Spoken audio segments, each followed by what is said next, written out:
The unit number 1, the fun they had, we are going to discuss the main points of the story. So you have to write down all the points in your fair book. First, Tommy finds a real book from an attic that has been printed on paper. तो Tommy को एक real book मिलती है और वो book उनको जो printed form में मिलती है तो उनको बहुत सरप्राइज होता है। ये कब की बात है, आपको अच्छी तरह से समझ में आए इसके लिए मैं बताने का प्रयास कर रहा हूं कि ये आज की परिस्थिति की बात नहीं कर रहे हैं। राइटर ने कितना, वैसे राइटर्स की एक क्वालिटी होती है कि वो बहुत इमेजिनरी स्ट्रांग रहते हैं। हम जो सोच नहीं सकते, जिसके बारे में कल्पना नहीं कर सकते, इनकी कल्पना वो अच्छी तरह से करके वो इस तरह से स्टोरी को बनाते हैं, फिक्शन को लिखते हैं कि माने हम पूरे वास्तविक जीवन में ऐसा महसूस करें। इतना अच्छा इनको विजुअलाइजेशन करने की इनको समझ रहती है, शक्ति रहती है। तो यहां पर ये आप जो पढ़ रहे हैं, आपके बाद आपकी नेक्स्ट जनरेशन में आपके संतान आएंगे और उनके संतान जब स्कूल में पढ़ते होंगे तब ऐसा माहौल आएगा कि तब ये पूरा डिजिटलाइजेशन हो जाएगा और तब वो आपकी पढ़ाई के बारे में जब बात करेंगे तो आप अभी नोटबुक लिखते हैं, प्रिंटेड टेक्स्ट बुक पढ़ते हैं, अपनी फेयर बुक को स्कूल के अंदर सबमिट करवाते हैं, आप इनके अंदर सभी बातें लिखते रहते हैं, डायरीज मेंटेन करते रहते हैं। ये सभी बातें आने वाले आपके संतान और इसके संतान के बाद, माने आने वाले सालों में ये सभी बातें पुरानी हो गई होगी, आउट ऑफ डेट हो गई होगी, रूटीन में इसका प्रयोजन नहीं रहा होगा। तो ऐसी बात है, जब आप समझते हैं कि पुराने काल की हम बात करते हैं तो गुरुकुल के अंदर पढ़ने जाते थे छात्र, अपने गांव से दूर जंगल रहता था, उस वन के अंदर वहां पर गुरुकुल रहता था, आश्रम में ऋषि मुनियों के पास पढ़ाई की जाती थी। कृष्ण भगवान स्वयं भी सांदीपनी आश्रम में गए थे पढ़ने के लिए। तो आज के दिनों में वो सभी बातें हम सुनते हैं तो हम जल्दी से वो एक्सेप्ट नहीं करते। We are never ready to accept this type of stories. हमें ऐसी स्टोरी लगती है, वैसे ये वास्तविकता है। नालंदा यूनिवर्सिटी थी, पूरे विश्व से लोग वहां पर पढ़ने के लिए आते थे, मगर आज वो हम सिर्फ एक इतिहास के अंदर ही लिखी गई बातें समझते हैं। इसी तरह आज जो आप स्कूल के अंदर जाकर पढ़ाई कर रहे हो तो आने वाले दिनों में शायद ये भी एक ऐतिहासिक बात ही बन जाएगी। तो यहाँ पर इसके बारे में आपको भी थोड़ा विजुअलाइज करना पड़ेगा, आपको अपनी इमेजिनरी जो इंटेलिजेंस इनको आगे लेकर आपको भी सोचना पड़ेगा, तो ये स्टोरी आप अच्छी तरह से समझ सकेंगे। आपको अच्छी तरह से इस स्टोरी को समझना है तो आपको थोड़ा काल्पनिक बनना पड़ेगा, कोई सेक्चुअली की बात जैसे करना पड़ेगी। ये सभी बात आपको एक बच्चों के लिए अच्छी भी रहेगी क्योंकि आपकी जो एज ग्रुप के मुताबिक ये यूनिट है। तो टाइटल जो है वो बहुत एप्रोप्रिएट है, how the fun they had. माने हमारे जो ग्रैंड पेरेंट्स थे, ये जो बात कर रहे हैं टॉमी, ये जो बात कर रहे हैं कि उनके ग्रैंड पेरेंट्स कितने लकी थे, कितने फॉर्चुनेट थे कि वो स्कूल के अंदर जाकर पढ़ते थे। तो वो जो बात कर रहे हैं वो बात अपने ग्रैंड पेरेंट्स की बात कर रहे हैं। तो आने वाले सालों में ये पूरा डिजिटलाइजेशन हो जाएगा। ये जो लर्निंग की प्रोसेस पूरी ये ई लर्निंग स्टार्ट हो जाएगा। तब आप जो अभी पढ़ रहे हो ये बात भी आप फॉर्चुनेट हो ऐसा महसूस होगा आपके ग्रैंड चिल्ड्रन यानी आने वाले साल के सभी स्टूडेंट्स को। Another point, according to Margie's grandfather's grandfather, माने मार्गी के दादाजी और उनके दादा, all old books were printed on paper. तो उनका जो समय था तो उनके समय में पूरी बुक्स सभी प्रिंटेड आती थी। हमारे ग्रैंडफादर के टाइम में प्रिंटेड बुक्स नहीं मिलती थी, तो हस्तलिखित सभी बुकें आती थी, मैन्यूस्क्रिप्ट में आती थी, हमें लिखना पड़ता था। और ये तो पुरान काल से या तो वैदिक काल से ही ये लिखाई का कार्य है जारी। वैसे हम भोजपत्र के ऊपर सबसे पहले लिखते थे, जो ट्री होता है, इनकी स्किन होती है ब्रांच की, इनके ऊपर लिखते थे। तो ये बात यहां पर आश्चर्य की है। Tommy thinks it was a waste to have a book printed on paper. तो टॉमी ये बात स्वीकारने के लिए राजी नहीं है। Tommy thinks TV screen are better.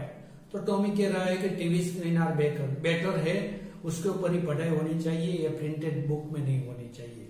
आज के टाइम में आप ये दोनों कॉन्फ्लिक्ट अच्छी तरह से महसूस कर रहे हो। डिजिटल लर्निंग अभी स्टार्ट हो गया है।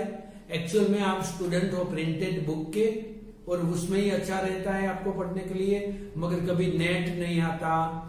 ये सरकार ने जो अभी आदेश नहीं दिया है स्कूल जाने के लिए, स्कूल के अंदर आपको अनुमति नहीं मिल सकती है क्योंकि महामारी की वजह से। तो हमें घर पर रहना ही, अपनी हेल्थ की सेफ्टी को भी हमें सोचना है, तो घर पर रहना, पढ़ना है। तो आपको किसी ऐसे बहुत से आते हैं, रिव्यूज आते हैं कि हमें डिजिटल में अच्छा नहीं लगता, हमें फिजिकली पढ़ना ही अच्छा लगता है। तो आप राइट टाइम ये कॉन्फ्लिक्ट को महसूस कर रहे हैं, ये प्रॉब्लम्स को अच्छी तरह से फेस कर रहे हो, तो दोनों बातों आपको आप अच्छी तरह से समझ रहे हैं। Tommy thinks TV screen are better. Margie had school and does not understand why someone would write about school. Margie has problem about learning geography from her mechanical teacher, so it is rebuilt by the country inspector. तो geography के अंदर जो इनकी जो examination से इनके अंदर अच्छे मार्क्स नहीं आ रहे, वो थोड़ी परेशान है। तो कंट्री इंस्पेक्टर माने जो जिस स्कूल के अंदर आते हैं, एजुकेशनल इंस्पेक्टर आते हैं, स्कूल की विजिट करते हैं, अच्छी तरह से पढ़ाई चल रही है कि नहीं, छात्र सभी अपनी फेसबुक बनाते हैं कि नहीं। उसी तरह यहाँ पर कंट्री इंस्पेक्टर को बुलाया जाता है, और पूरा प्रॉब्लम माने के कंप्यूटर रिपेयरर, जो हार्डवेयर के एक्सपर्ट होते हैं, तो उनको यहाँ बुलाया जाता है। क्योंकि यहाँ फिजिकल लर्निंग नहीं है, तो यहाँ जो डिवाइस है इनके ज्ञाता को बुलाया जाता है, एक्सपर्ट को बुलाया जाता है। Margie hates doing her homework.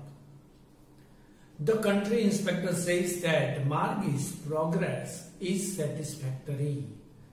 तो कंट्री इंस्पेक्टर आता है, उनका जो प्रोग्रेस रिपोर्ट है वो बताता है, हर रोज का डेली का होमवर्क वो कर लेती है, एमसीक्यू वगैरह शायद होगा, तो वो सब कुछ कर लेती है, और इनका रिजल्ट आता है सेटिस्फैक्टरी।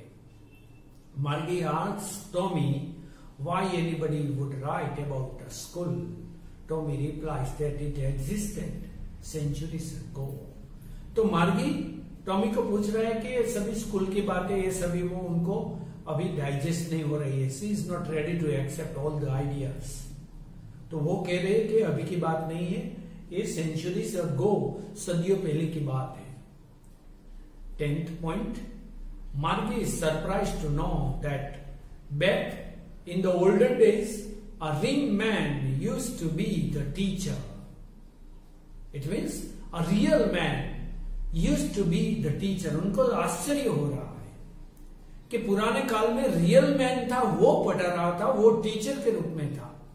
वो उनको पता ही नहीं है कि ऐसा है, क्योंकि वो किस जमाने के अंदर की ये बात कर रहे हैं, या आने वाले सदियों की बात कर रहे हैं, कि जहां पर टीचिंग के लिए फिजिकल स्कूल नहीं होगा, फिजिकल टीचर्स नहीं होंगे, सिर्फ ई लर्निंग ही होगा। अपने आप ही आपको सर्च कर लेना है, अपने आप ही आपको सबमिट करवा देना है, अपने आप ही डिजिटली आपको सर्टिफिकेट मिल जाएगा, और अपने आप ही आगे एडमिशन ले लेना है डिजिटली, और ऐसे ही आगे जाना है, और आगे जॉब मिल जाएगी। तो सब कुछ टेक्नोलॉजी से ही चलेगा। एक नए युग की बात है। इनका भी अच्छा बेनिफिट्स रहेगा, मगर इनकी भी साइड इफेक्ट भी रहेगी। दोनों बातें रहेगी, प्लस माइनस दोनों के ऊपर रहेगा। दोनों का अच्छी बात भी रहेगी, बुरी बात भी रहेगी। यहाँ की जो आज के जमाने की है स्कूल, इनके भी दोनों बातें हमें सुनते रहते हैं, दोनों इनके रिव्यूज आते रहते हैं कि फिजिकल स्कूल है, इनका क्या बेनिफिट है, डिजिटल स्कूल का क्या बेनिफिट है। मगर प्रवर्तमान समय में, in the right time, what you are facing the problem, you are fortunate according to my perspective, because अब दोनों टेक्निक को, आप फिजिकल स्कूल के स्टूडेंट हो मगर स्कूल अभी बंद है, तो आप घर पर डिजिटली पढ़ रहे हो, तो आप फॉर्चुनेट है कि आप दोनों तरह के माहौल से गुजर रहे हो। जो आने वाला दिन पूरा डिजिटल हो जाएगा, टेक्नोलॉजी वाला बन जाएगा, तब इनको भी आप अच्छी तरह से डाइजेस्ट अभी से कर सकते हो, विजुअलाइज कर सकते हो। और अभी जो पुरानी जो थी परंपरागत हमारे ग्रैंड पेरेंट्स, उनके ग्रैंड पेरेंट्स जो पढ़ते थे, उनकी परंपरा को भी आप आज एंजॉय कर रहे हो, आप फिजिकली भी पढ़ रहे हो। सो आप एक संक्रम माने ये पूरा जो आपके लिए है ट्रांजिशन का पीरियड, आप इसके से अंदर से पास हो रहे हैं। Mister Jones believes that each teacher has to be fitted to each child's mind. Mrs. John, tell them that it is time to go to school. तो ये सभी जो बात है ये उनके घर के अंदर चर्चा हो रही है। The school room is next to Margie's bedroom. तो वो कह रहा है कि स्कूल का टाइम हो गया है, आपको स्कूल जाना है। आप स्कूल जाने के लिए प्रिपेयर होके कहां जाते हो? गांव के अंदर जहां स्कूल है वहां जाते हो वैसे। और ये कहां जाते हैं? ये अपने घर के अंदर एक छोटा सा कमरा है, कमरे का कॉर्नर है, वहां पर अपना कंप्यूटर रखा है और कंप्यूटर के सामने बैठ जाते हैं और स्कूल आवर्स में अपनी स्कूल स्टार्ट हो जाती है। तो ये इसी तरह से पढ़ रहे हो। उनकी स्कूल भी वहां है, घर भी वहां है, उनका प्लेग्राउंड भी स्क्रीन के ऊपर है, उनकी लाइब्रेरी भी स्क्रीन के ऊपर है, उनकी लेबोरेटरी भी स्क्रीन के ऊपर है और उनका शॉर्ट ब्रेक का रिसेस भी स्क्रीन के ऊपर है। माने पूरा इनका स्कूल जो है वो अपनी डेस्कटॉप की स्क्रीन है। तो इससे तो आप बेटर है कि आपको ये ओपन स्कूल अभी मिल रही है, जहां पर आप सभी को मिल रहे, सभी के इमोशंस को रीड कर सकते हो, आपके अंदर बहुत सी क्वालिटीज आप सीख सकते हो, जो वैल्यूज है जीवन के अंदर वो आप सीख सकते हो। The mechanical teacher asked for Margie's homework, और वो मैकेनिकल टीचर है वो स्क्रीन के सामने ही होमवर्क को कहते हैं कि आपका जो होमवर्क हो गया इसको सबमिट करवाओ। Margie thinks about a time when the teacher, where people and student had real fun in those school. और उसी टाइम ये जो टॉमी ने बात बताई, उसी तरह मार्गी भी स्क्रीन के सामने अपने वो विचार के अंदर चली जाती है कि पुराने टाइम के अंदर वो जो स्टूडेंट रहते थे फिजिकली और रियल टीचर रहते थे, तो वो स्कूल में कितना आनंद होगा कि सभी एक साथ मिलकर वहां पर पढ़ते होंगे। और इसीलिए ये टाइटल दिया है द फन दे हैड। तो ये पूरा जो सभी पॉइंट्स मैंने बोले हैं वो पॉइंट्स आपको लिख लेने हैं अपनी फेयर बुक के अंदर। माने आपकी the fun they had unit number 1 standard 9 subject English. इसके अंदर आपको पहले एपिसोड के अंदर जो हम सीखे, 2 बात सीखे। पहली हम अबाउट द ऑथर सीखे, राइटर सीखे। दूसरी बात हम central theme of the story सीखे। तो वो दोनों बात आपको लिख लेनी है। 2-3-4 लाइन के अंदर पूरा अबाउट द राइटर आपको लिख लेना है। 2-3-4 लाइन के अंदर पूरा सेंट्रल थीम आपको लिख लेना है। और इसके बाद ये सभी पॉइंट्स आपको लिख लेना है, ताकि कोई भी क्वेश्चन आपको आए तो ये सिर्फ 3 की मदद से आप अच्छी तरह से अटेम्प्ट कर सकते हो। आपको एग्जाम का फियर नहीं रहेगा। इतनी प्रिपरेशन ही आपके लिए काफी है। हम आगे पूरा यूनिट की भी चर्चा करने वाले हैं और पूरे क्वेश्चन आंसर की भी हम चर्चा करने वाले हैं। तो इसके बाद थोड़े से डिफिकल्ट वर्ड है, इनकी भी हम बात कर लेते हैं यहां पर ही इसी एपिसोड के अंदर। और नेक्स्ट एपिसोड के अंदर हम पूरी टेक्स्ट बुक का यूनिट पढ़ने वाले हैं। हेडेड माने टाइटल, शीर्षक। क्रिंकली, क्रिंकली माने फुल ऑफ रिंकल्स। एवफुली, एवफुली माने वेरी मच, अत्यधिक। फनी, फनी माने ह्यूमरस, हास्यास्पद। सपोज्ड टू माने एक्सपेक्टेड, आशा की जाती थी। थ्रो, थ्रो माने सेंड थ्रो। दहेज माने फेंकना। मिलियन, मिलियन माने 10 लाख, 10 लाख, इनको मिलियन बोलते हैं। प्लेंटी, प्लेंटी माने मेनी, बहुत सी। एटिक, एटिक माने स्पेस, इसी रूम जो स्टेयरकेस रहती है या तो कोई छोटी सी जगह रहती है जहां पर हम सब कुछ वहां रखते हैं, अलमारी जैसी जगह के वहां पर हम सभी पुरानी बातें जो या तो पुरानी चीजें जो है वहां रख देते हैं, इनको कहते हैं एटिक। तो ये सभी इस एपिसोड के लिए इनफ। इसके बाद हम टेक्स्ट बुक की चर्चा करेंगे। So thank you, have a nice academic year. Thank you very much.